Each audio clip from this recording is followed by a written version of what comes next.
द्रौपदी ने बुलाया कि कन्हैया, हे श्याम सुंदर, मेरी रक्षा करो।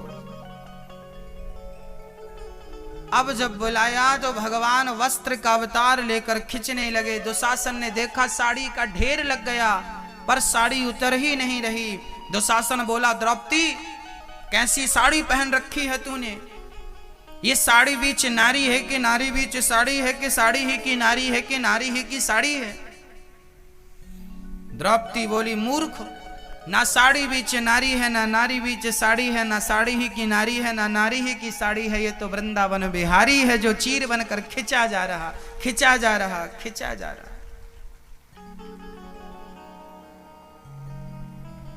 हाँ, कुंती द्रौपदी ने कहा, कन्हैया,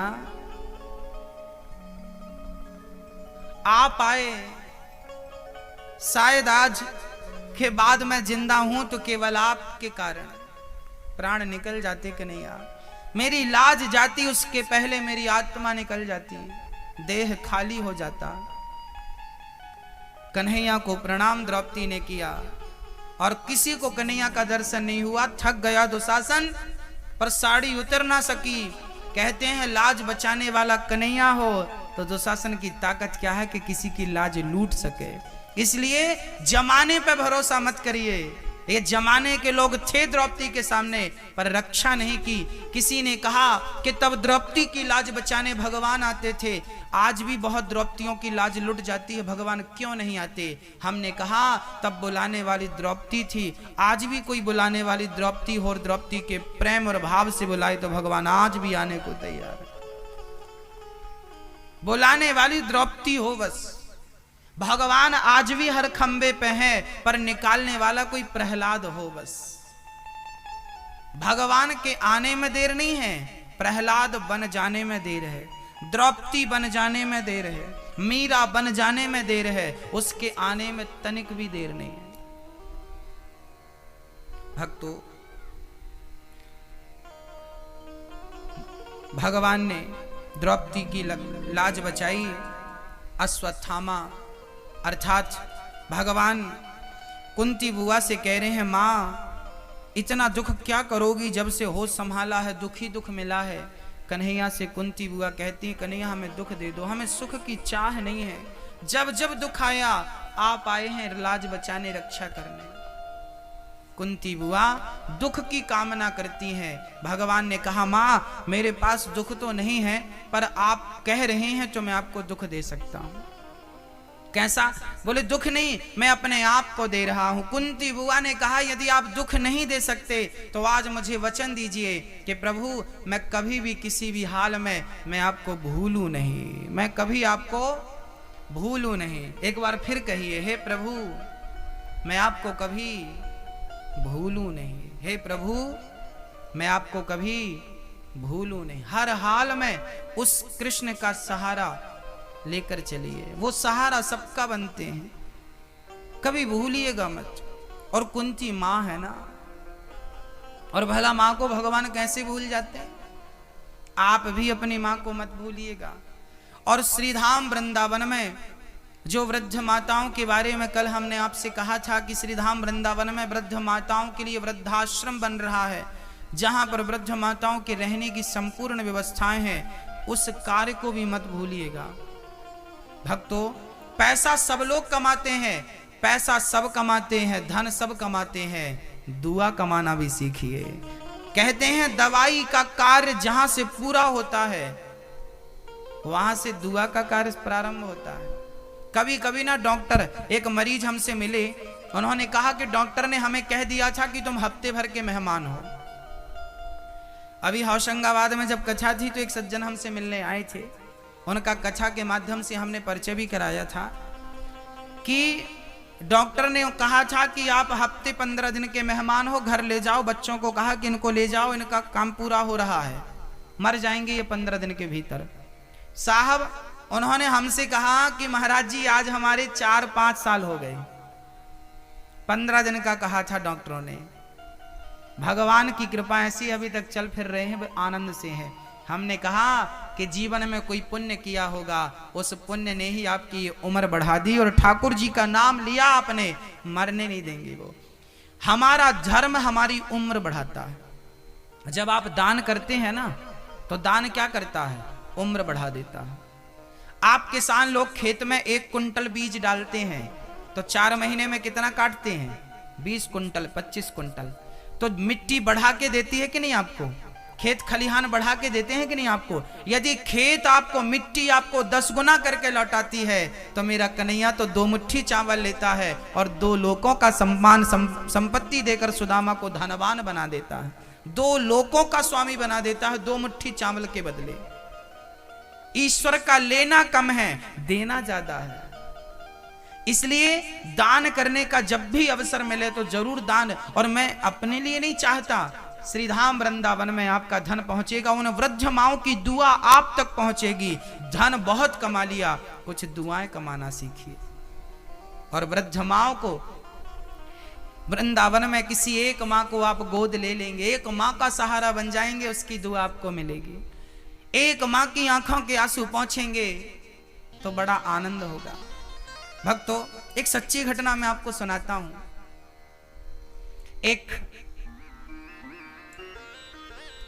एक बेटा अपनी मां को लेकर प्रयागराज आ गया। हाँ, चलो मां, कुंभ का मेला लगा है, तुम्हें कुंभ नहलाएंगे। बहुत पुरानी बात है, जब ट्रेन भी नहीं चलती थी, लोग गाड़ियों से, बैलगाड़ियों से जाते थे। एक बेटा अपनी माँ को, बड़ा आदमी था वो बेटा, और वो अपनी माँ से तंग आ चुका था। उसकी पत्नी बोली, माँ को कुंभ के मेले में छोड़ के आ जाओ। माँ को लेकर बेटा कुंभ के मेले में चला, और वहां गंगा स्नान करने जब माँ चली तो बेटा वापस आ गया। अब उस कुंभ के मेले में माँ रोने लगी, हे गंगा मैया, ये क्या हुआ? अच्छा, माँ को ये लग रहा था कि मेरा बेटा गुम हो गया, मेरा बेटा गुम हो गया। अब माँ रोने लगी, हे गंगा मैया, तू सबको मिलाती है, सबकी माँ है, मेरे बेटे को तूने दूर कर दिया। अब माँ को ये पता नहीं था कि बेटे ने छोड़ दिया, माँ को ये लग रहा था बेटा इस भीड़ में कहीं गुम। अब वो लगी रोने, हे गंगा मैया, मेरा बेटा मुझे मिल जाए, मेरे बेटे को कोई तकलीफ ना हो, मेरा बेटा कहाँ दर दर घूम रहा होगा, खाया होगा कि नहीं। बड़ी चिंता माँ को। जब वो गंगा मैया से कहने लगी, तू मेरा बेटा लौटा, तेरे लिए मैं आई थी अपने बेटे को लेकर, तब गंगा मैया को उस माँ के आंसू देखे नहीं गए, और गंगा मैया एक छोटी सी बच्ची का रूप लेकर आई। कहने लगी, माँ क्यों रो रही हो? माँ ने कहा, बेटा, मेरा बेटा यहाँ मेले में गुम हो गया। तब माँ गंगा ने कहा, माँ गुम नहीं हो गया, उस बेटे ने तुझे छोड़ दिया है यहाँ, अब तुझे यहीं रहना है, अब तेरा यही पालन होगा। नहीं नहीं नहीं बेटा, मेरा बेटा बहुत प्यारा है, मैं कैसे मान लूं कि मेरे बेटे ने मुझे छोड़ दिया? यदि तुम्हारी बात सत्य है तो एक बार मुझे मेरे बेटे के पास ले चलो, मैं उसे दूर से देख लूं कि मेरा बेटा घर पे है कि नहीं। मुझे तो लग रहा कि मेरा बेटा घर भी नहीं पहुंचा होगा। बच्ची ने कहा, पहुंच गया वो, तो हम एक बार ले चलो, दिखाओ दूर से कि वो है, हम वापस आ जाएंगे। अब माँ को विश्वास कैसे दिलाएं, वो गंगा मैया थी, और वो छोटी सी बच्ची बोली, चलो मैंने देखा है तुम्हारे बेटे को जाते हुए। ले गई। चलते चलते 15 दिन लगे घर पहुंचने में। दूर खड़ी होकर माँ ने देखा कि वो अपने छत पर, अपने घर की छत पर पति पत्नी दोनों आनंद से रह रहे हैं। बड़ी खुश थे कि माँ भी जो बाधा थी, झंझट थी, उसकी सेवा, उसकी सुनना, आजादी हो गई। माँ दूर से ही देखती है और गंगा मैया से प्रार्थना करती है, माँ जैसा मेरा बेटा आज मुझे मुस्कुराता नजर आया, इसकी होंठों पर यूं ही तू मुस्कान बनाए रखना। ये कहकर वो माँ वापस आ गई और कहा कि मुझे अब बेटे के जीवन में जाने की जरूरत नहीं है। वो माँ वापस आ गई और गंगा माँ के किनारे 2 रोटी मांग करके खाती, गंगा स्नान करती और अपना बुढ़ापा गंगा माँ के चरणों में समर्पित कर दिया। ये कहानियां नहीं है, ये सत्य घटनाएं। भक्तों, ऐसी माँ जो दर दर की ठोकर खा चुकी हैं, सताई हुई हैं, ठुकराई हुई हैं, ऐसी माँ का सहारा आपको बनने का अवसर यदि मिल रहा हो तो ये अवसर गवाइएगा मत। एक माँ को आप गोद ले सकते हैं। आप एक माँ के लिए कमरा बनवा सकते हैं वृंदावन में, एक माँ के लिए आप सारी व्यवस्थाएं दे सकते हैं। मात्र 21,000 देकर आप एक माँ को भोजन दे सकते हैं। आप एक माँ को कमरा भी दे सकते हैं कि चलो हमारी तरफ से एक माँ को कमरा हम बना के देते हैं ताकि हमारे बनाए हुए कमरे में एक माँ जीवन भर रहे। और आप अपने लिए भी बुढ़ापे के लिए कमरा वहां बनवा सकते हैं ताकि आप कमाने खाने के लिए सुठाली अच्छा है, पर मरने का टाइम आए तो वृंदावन की भूमि बिहारी जी के चरणों में प्राण निकले, इससे बढ़िया कुछ नहीं होगा। इतना तो करना स्वामी जब प्राण तन से निकले, गोविंद नाम लेकर मेरे प्राण तन से निकले। हाँ तो भक्तों, इस कार्य से, इस कार्य को आपको करना ही आपका कार्य है। इन वृद्ध माओं के लिए यदि आपको सहयोग देना है, आप चाहते हैं कि मेरा भी सहयोग लगे इन माओं के लिए, हमें भी दुआ मिले, तो बस भक्तों आपको केवल हाथ बढ़ाने की देर है। आपका धन, आपका मन और आपके परिवार में आपके बच्चों को माँ की जो दुआ मिलेगी ना, वो दुआ आपकी और आपके बच्चों की उम्र जरूर बढ़ाएगी, आपके घर की सुख शांति जरूर बढ़ाएगी। कुछ भक्तों ने सहयोग दिया है, आइए ऐसे महान भक्तों का नाम सुनते हैं। श्री राधे। एक बार दोनों हाथ उठाकर मेरे साथ बोलेंगे राधे राधे। बहुत ही सुंदर और पावन कथा का श्रवण पान कर रहे थे आप और सभी भक्तवृंद टीवी चैनल के माध्यम से और यहाँ परिसर में उपस्थित। जैसा कि पूज्य महाराज श्री ने अभी बताया कि जब हम धरती माँ को एक मुट्ठी दाना डालते हैं, बीज डालते हैं, तो वह कई हजार गुना होकर के हमें मिल जाता है। जी हाँ, यही प्रकृति का नियम है।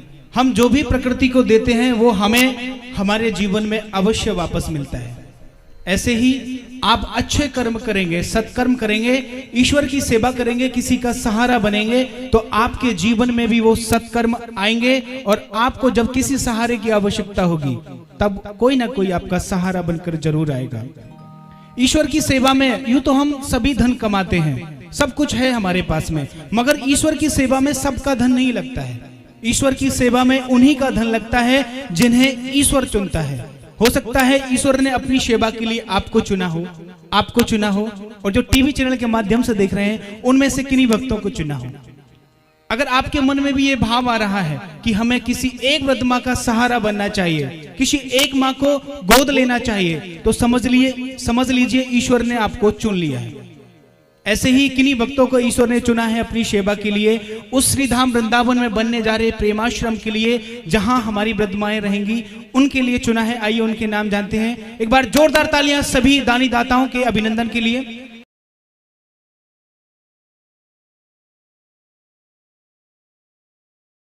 नाम जानते हैं, एक बार जोरदार तालियां सभी दानी दाताओं के अभिनंदन के लिए।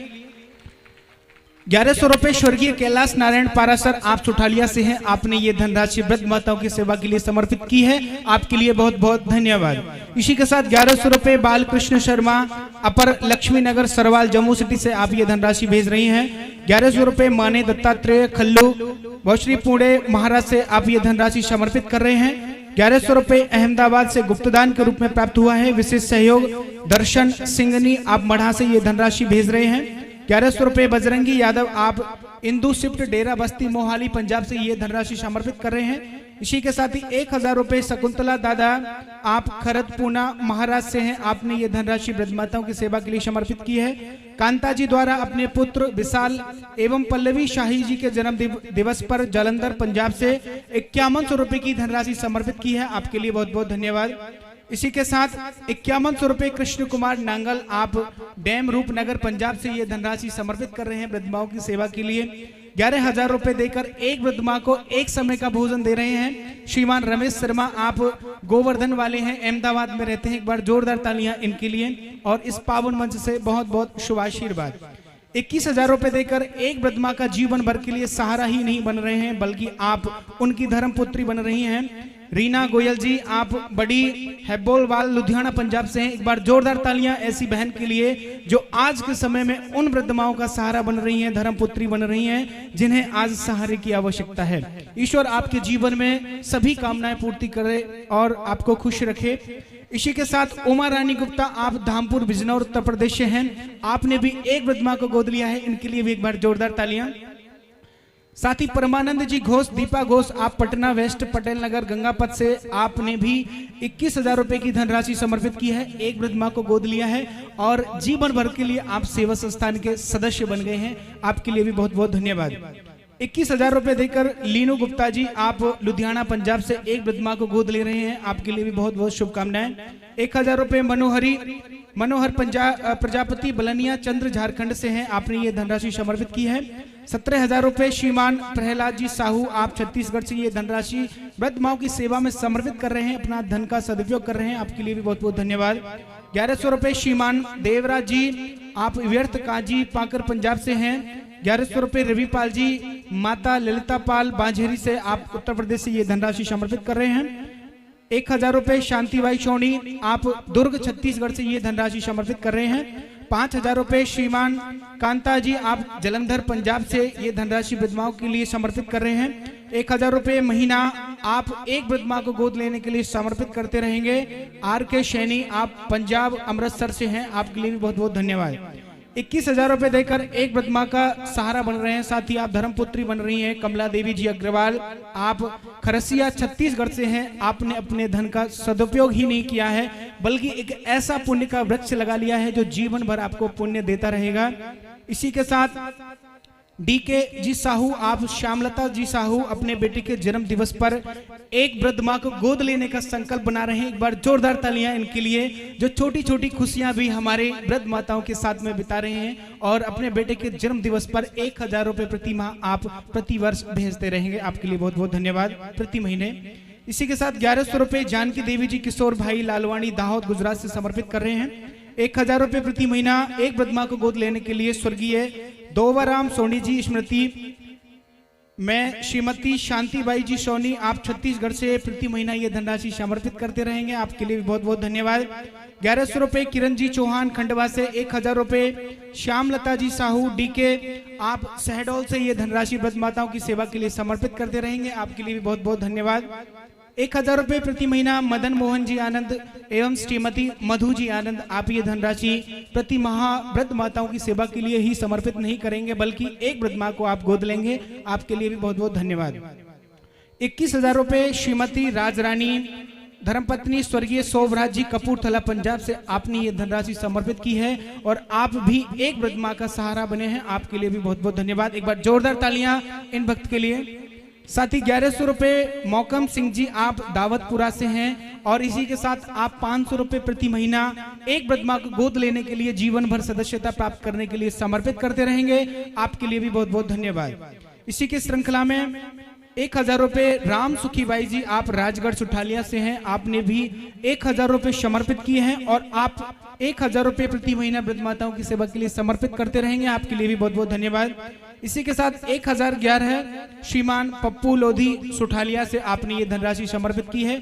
आपके लिए भी बहुत बहुत धन्यवाद। एक बार जोरदार तालियां सभी दानवीर महापुरुषों के लिए जिन्होंने वृद्ध माताओं की सेवा के लिए अपने हाथ आगे बढ़ाए हैं, अपने धन का सदुपयोग किया है और धन को पवित्र भी कर लिया है। ऐसा ही एक ऐसा सौभाग्य आपके लिए ये प्राप्त हो रहा है जो यहाँ परिसर में उपस्थित हैं। आप श्री भक्तों से भी मेरा निवेदन, आप भी अपने सेवा के हाथ, सहयोग के हाथ उन वृद्ध माताओं के लिए अवश्य बढ़ाएं, उन्हें अपनाएं और जीवन में कुछ ना कर सके तो एक माँ को अवश्य गोद लें। आप ये धनराशि एक बार में समर्पित नहीं कर सकते हैं तो प्रति माह 1,000 रुपए महीना भी आप ये समर्पित कर सकते हैं और किसी एक माँ का आप सहारा बन सकते हैं। हो सकता है आपकी छोटी राशि हो, लेकिन जब वो वृंदावन धाम में पहुंचेगी, एक बड़ा रूप लेगी, तो उससे बहुत सारी माओं की व्यवस्था वहां हो सकेगी और सुचारू रूप से वहां हमारी माएं रह सकेंगी। हो सकता है कोई माँ यहाँ भी बैठी हो और जिसे सहारे की आवश्यकता हो। अगर सोचिए आप और हम लोग इस कार्य में अपने हाथ आगे नहीं बढ़ाएंगे तो कौन बढ़ाएगा। हम इंसान हैं, इस चीज को सिर्फ इंसान ही सोच सकता है और जिसने इंसान के अंदर इंसान नहीं देखा तो वो भगवान को क्या देखेगा। मेरा कहने का मतलब सीधा सही है, सबसे पहले हमें इंसान को देखना होगा, इंसान को मनाना होगा और जिसे सहारे की आवश्यकता है उसका सहारा बनना होगा। उसके बाद ईश्वर परमात्मा स्वयं हमसे प्रसन्न होकर हमारा सहारा बनेगा। आइए पावन कथा में पुनः प्रवेश करते हैं। दोनों हाथ उठाकर बोलेंगे राधे राधे। बोलिए भक्त वत्सल भगवान की जय। भक्तों,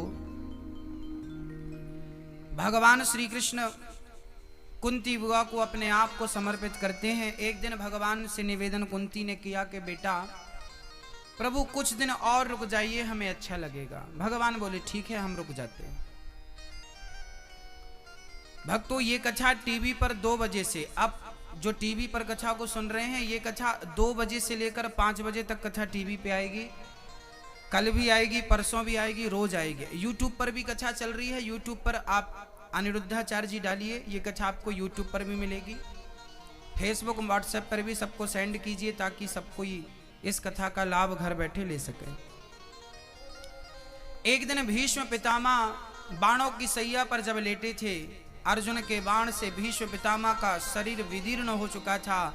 भगवान श्री कृष्ण के मन में विचार आया कि आज पितामह भीष्म का दर्शन करना चाहिए, और भीष्म पितामह भगवान कृष्ण की दर्शन की अभिलाषा से अभी तक जीवित थे। भीष्म पितामह से मिलने भगवान चल पड़े।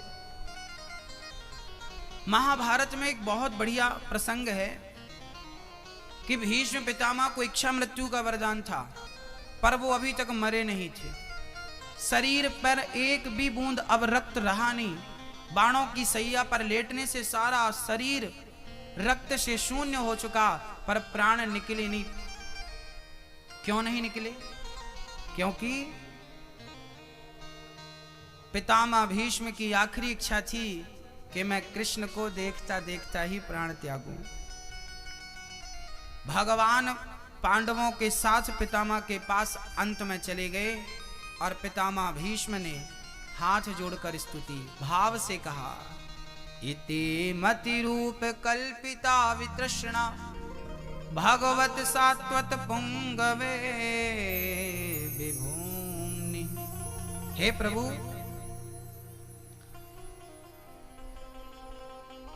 आप मेरी पुत्री से विवाह कर लीजिए, ऐसा पितामह भीष्म ने भगवान से निवेदन किया। मेरी बिटिया से विवाह कर लो। बेटी से? आप तो ब्रह्मचारी हैं, आपकी कौन सी बेटी है? पितामह ने कहा कि ये जो मेरी बुद्धि है, मेरी मति है, यही मेरी पुत्री है। मेरी बेटी से विवाह कर लीजिए, अर्थात मेरी मति बुद्धि से विवाह कर लीजिए, मेरी बुद्धि को स्वीकार कर लीजिए, ऐसा निवेदन किया।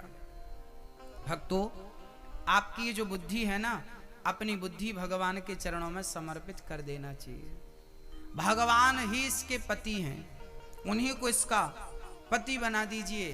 पितामह ने अपनी बुद्धि समर्पित की और भगवान श्री कृष्ण अब वहां से जाने लगे। परमात्मा के दर्शन से पितामह का जीवन पूरा हुआ और पितामह का संस्कार किया। भगवान द्वारिका चले गए। पितामह भीष्म एक बार संकल्प ले चुके थे कि मैं पांडवों को कल के युद्ध में मार दूंगा। तब भगवान श्री कृष्ण ने कुंती से कहा था कि अब आप ही अपने पति को बचा सकती हो। लंबा सा घूंघट डालकर द्रौपदी पितामह को प्रणाम करने गई। पितामह को लगा कि दुर्योधन की पत्नी है, वचन दे दिया, सौभाग्यवती भव, पति प्रिय भव। द्रौपदी ने हाथ जोड़कर कहा, पितामह, कल के युद्ध में मेरे पतियों को मारना आप चाह रहे हैं और मुझे आज अखंड सौभाग्यवती का वरदान दे रहे हैं।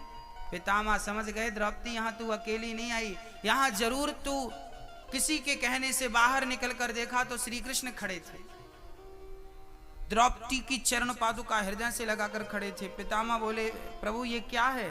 भगवान ने कहा कि यदि भक्त के लिए मुझे उसकी चरण पादुका माथे से लगाना पड़े, मस्तक पर रखनी पड़े, तो मैं मस्तक पर रखने को तैयार हूं। मैं भक्त के लिए सब कुछ करने को तैयार हूं।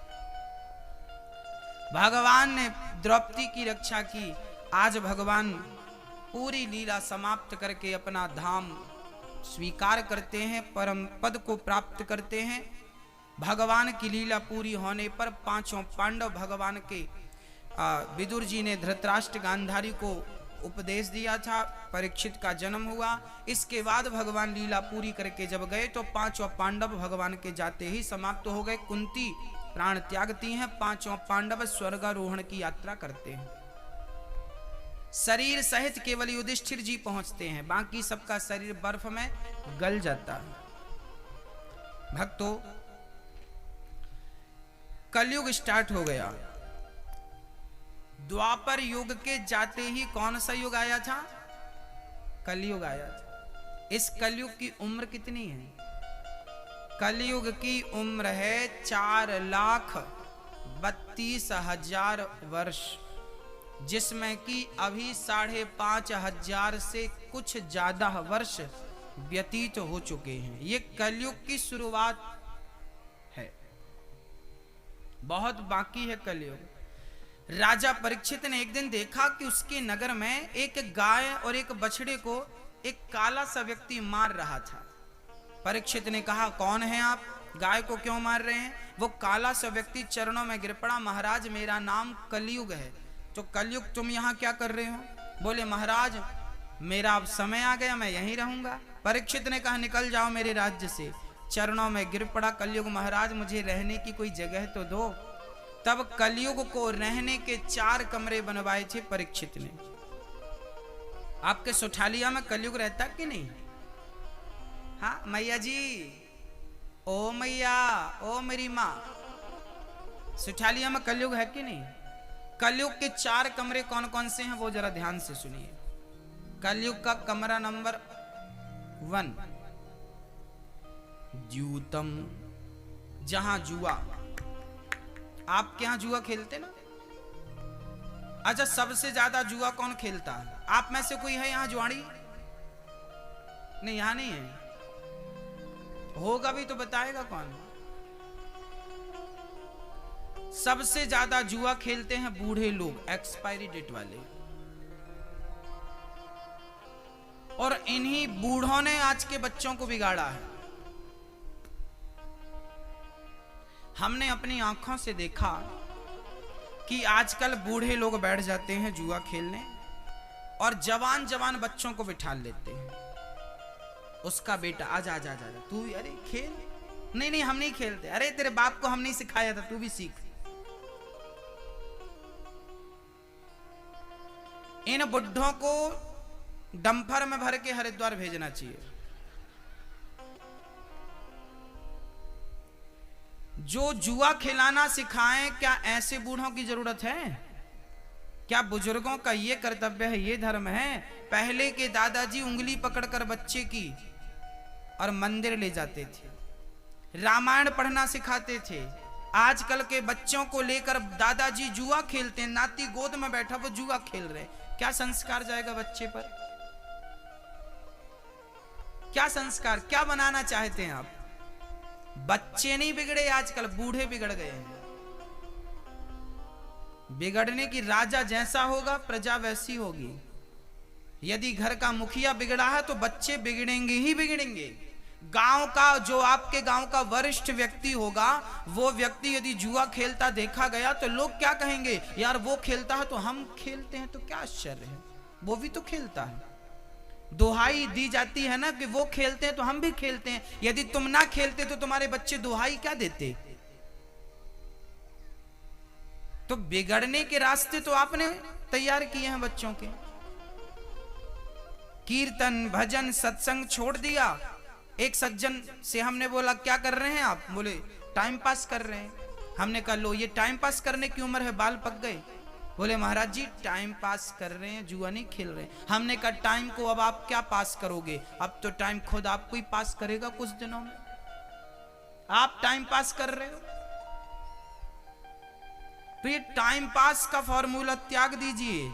जुआ खेलने से टाइम पास नहीं होता, जुआ खेलने से बच्चों के संस्कार बिगड़ते हैं और सर्वनाश होता है। ये टाइम पास नहीं हो रहा, ये सर्वनाश की ओर आप जा रहे हैं, अपने बच्चों को सर्वनाश की ओर ले जा रहे हैं। द्यूतम मैं बता चुका, जुआ खेला कौरवों ने, 100 में से एक भी बचा हो जुआ के कारण तो बताइए। कौरवों ने, इसका उदाहरण कौरव है। कलयुग का पहला ठिकाना जुआ, दूसरा ठिकाना पानम। पानम बोले तो, पानम बोले तो शराब। आपके गांव में शराब पीने वाले हैं ना? सुठालिया में पीते कि नहीं? आप में से है कोई बहादुर? कौन कौन पीते? अच्छा, आप में से कौन पीता? हाथ उठाओ। जो पीते वो हाथ उठाएं। एक भी नहीं पीता, अच्छे लोग हैं यहां। जो नहीं पीते वो हाथ उठाओ, अच्छे लोग। शराब नहीं पीते आप लोग, बहुत बढ़िया। कुछ तो अच्छा ही है। फिर आपके गांव में बिकती भी नहीं होगी क्यों? बिकती है शराब। ये शराब ने नरक बना रखा है जीवन को। आजकल आदमी जितना कमाता है ना वो तो पी के आ जाता है। घर में चूल्हा जलेगा कि नहीं उसकी भी फिक्र नहीं है। 200 रुपए कमाता है तो 150 की पी के आता है। 50 रुपए में वो बच्चे को खिलाएगा कि पत्नी को खिलाएगा कि खुद खाएगा। हमारा भारत तरक्की क्यों नहीं कर पाया? आर्थिक रूप से कमजोर रहा है, आज भी कमजोर है। क्यों? क्योंकि आज आम व्यक्ति, मैंने मजदूरों को देखा, खासकर मजदूर आदमी 200 रुपए यदि कमाता है ना तो 2 में से वो 100 की जरूर पिएगा। पीता है, नशे में जाता है, पत्नी को गाली देता है, मां को गाली देता है, मारता है, सो जाता है। अरे 200 रुपए कम नहीं होता। यदि 200 रुपए का सदुपयोग किया जाए तो आपके जीवन में खुशहाली रहेगी। पैसे का सदुपयोग करने से धन बढ़ता है और पैसे का दुरुपयोग करने से लक्ष्मी मां नाराज हो जाती है। अच्छा, ये देखिए, ये 100 रुपए है, ये पैसा है। इसे हम लोग ना दीपावली में पूजा करते हैं इसकी। ये लक्ष्मी मां है। इसे हम क्या बोलते हैं? ये सब लोग इसे पैसा बोलते हैं, कागज का टुकड़ा भी बोलते हैं, पर हम लोग, हमारी आस्था, भारतीयों की आस्था है कि ये लक्ष्मी मां है। हाँ या ना? हाँ या ना? यहां जितने पुरुष बैठे हैं वो बताएं, ये मां है ना? अब ये बताओ कि आप अपनी मां को शराबी के हाथ में दे रहे हो तो आपकी मां खुश हो रही है कि दुखी हो रही है? ये मां नाराज हो जाती है कि मैं तेरे पास आई और तूने शराबी के हाथ में मुझे पकड़ा दिया, जुआड़ी के हाथ में पकड़ा दिया। अब ये मां नाराज हो जाती है और तुम्हें छोड़कर चली जाती है।